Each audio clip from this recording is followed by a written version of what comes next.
আমি যেটা মনে করি যে বাংলাদেশে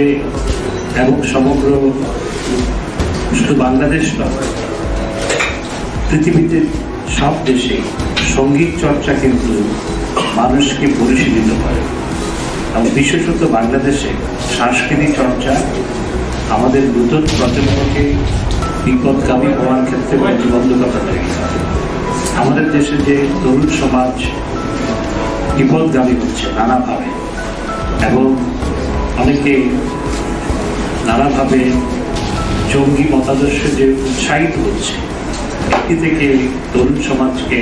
বাধিত করার ক্ষেত্রে সঙ্গীত চর্চা এবং সাংস্কৃতিক চর্চা আমাদের দেশে আগে পাড়ায় পাড়ায় যখন সাংস্কৃতিক চর্চা অনেকগুলো সাংস্কৃতিক সংগঠন ছিল, এখন কিন্তু সেগুলো নেই। প্রধানমন্ত্রী নিজেও একজন সঙ্গীত প্রিয় মানুষ, তাই এমন একজন প্রধানমন্ত্রী যখন আমাদের আছে, আমি মনে করি যে সমগ্র বাংলাদেশের সাংস্কৃতিক চর্চা সঙ্গীত চর্চা যদি আমরা ব্যাপকতর করতে পারি, সেটি আমাদের তরুণ সমাজকে পরিশীলিত করার ক্ষেত্রে এবং একই সাথে তারা যে জঙ্গি মতাদর্শে অনেকে বিপদগামী হচ্ছে, নানাভাবে বিপদগামী হচ্ছে, সেখান থেকে ফিরিয়ে আনতে তাদেরকে সঠিক পথে রাখার ক্ষেত্রে এটি অত্যন্ত গুরুত্বপূর্ণ ভূমিকা পালন করে।